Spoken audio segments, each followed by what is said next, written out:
আপনারা দেখছেন 121 রানা টিভি তরিকত।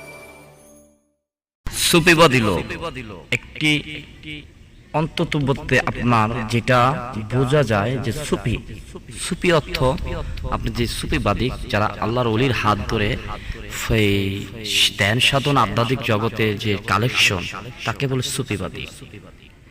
সুফিবাদী লোক চলার কারে তোমার যে মৃত্যু হয় সেটা সুফিবাদী লোকরা ভয় পায় না, কিন্তু তারা ভয় পায় কোন জিনিসটি আজকে সেই গোপন আলোচনায় আমি বলে দেব। দেখো, সাধারণ লোক যারা চলাফেরা করে সুফিবাদী, যারা আধ্যাত্মিক তত্ত্ব পুরা না জানে, আত্মসিদ্ধ আত্মতত্ত্ব যেটা না জানা, তাদের জন্য মৃত্যুটাই বহুত কঠিন। মৃত্যু গ্রহণ করতে হবে, মৃত্যু স্বাদ গ্রহণ করতে হবে, এটা সবাই জানে। তোমার চলার কালে কখন যে তোমার দিন শেষ হয়ে যাবে, কখন তোমার আলো বন্ধ হয়ে যাবে, অর্থাৎ তোমার আলো অর্থাৎ বন্ধ হয়ে যাবে যখন তোমার হায়াত শেষ হয়ে যায়, ঠিক না? সুফিবাদী তারা কখনো মৃত্যুকে ভয় পায় না। তাহলে মৃত্যুকে ভয় পায় না, কোন জিনিসটা ভয় পায়? আহলে বাইত যারা গ্রহণ করছে কোন জিনিসটা ভয় পায় সেটা আমি এখনই তুলে ধরছি। তোমার যখন তুমি সাধারণ লোক যারা আহলে বাইত গ্রহণ করে নাই কিংবা আল্লাহ ওলিকে ভালোবাসে, যারা আধ্যাত্মিক গোপনে তো মিশতে পারে নাই, গোপনীয়তা জানতে পারে নাই, কিছুটা জানতে পারছে, তারা মৃত্যুকে যখন তোমার কোন টাইমে কোন পর্যায়ে তোমার আলো বন্ধ হয়ে যাবে, তোমার নিঃশ্বাস শেষ হয়ে যাবে, নিঃশ্বাস ত্যাগ করে তুমি পৃথিবীতে চলে যাবে, তোমার স্বর্গে নিয়ে যাবে, তোমাকে মৃত্যুতে যে কোনো টাইমে তুমি মৃত্যু গ্রহণ করতে পারো, আমি করতে পারি, কোনো টাইম টেবিল নাই, যে কোনো মুহূর্তে যে কোনো সেকেন্ডে, এই যে আমি কথা বলতেছি এই মুহূর্তে আমি যেতে পারি। তাহলে আমাদের বেশিরভাগ গুরুত্ব জিনিস আমরা কোন জিনিসটা গুরুত্ব দেওয়াটা উচিত? দেখো, আমাদের গুরুত্বটা দেওয়া উচিত এটাই সব থেকে ভালো হয়, আমাকে আত্মা মুক্তি লাভ করাইতে হবে, আত্মাকে মুক্তি লাভ করাইতে হবে। অর্থাৎ অনেকে মৃত্যুকে ভয় পায়, মৃত্যু হয়ে গেলে আত্মা বের হয়ে যায়, অনেক কিছু হিসাব কিতাব সবকিছু ভিডিওতে তুলে ধরা যায় না। দেখো, তোমার যখন আত্মাকে মুক্তি লাভ না করতে পারবে, তখন আত্মার যেই বিচার, আত্মার যেই কর্ম 16 আনা আল্লাহ পাক দিয়ে দিয়েছে তোমাকে, সে 16 আনা তোমার যখন জন্ম হয় তুমি ক্ষয় করে ফেলাও, সে 16 আনা তুমি নিয়ে যেতে পারো না। তখন সুফিবাদী মৃত্যুকে ভয় পায় না, ভয় পায় কোনটাকে? যে আমি যে আমার মালিক আমাকে বানালো, আমাকে 16 আনা দিয়ে দিল, 16 আনা কিভাবে আমি গুছায় নিতে পারি?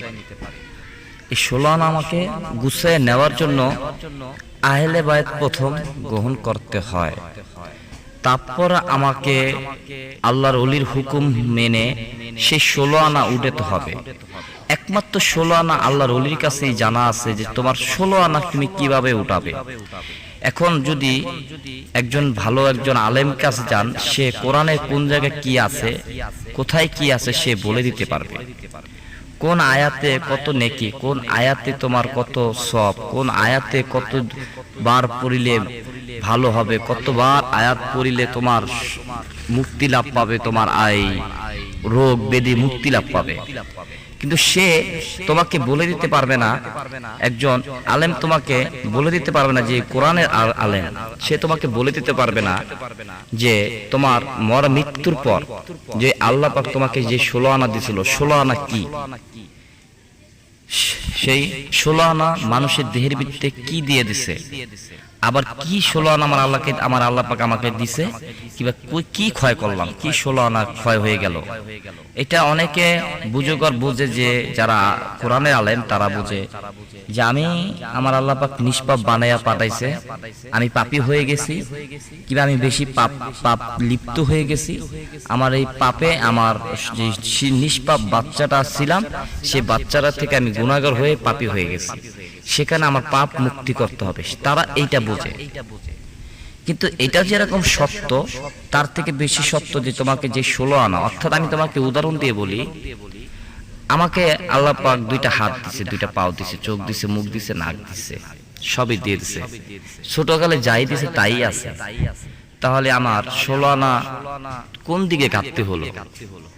এই গোপনীয়তা একমাত্র আল্লাহর ওলির কাছেই আছে, যেমন আমারও জানা আছে, কিন্তু আমি তোমাকে বলতে পারবো না। কারণ তুমি যদি আমার শিষ্য হতে কিংবা তুমি আমার গুরু ভাই বোন হইতে আমি তোমাকে বলে দিতে পারতাম, কিন্তু ভিডিওতে আমি তোমাকে বলে দেবো না, তোমাকে প্রকাশ করে দেবো, তুমি কিভাবে জানতে পারবে।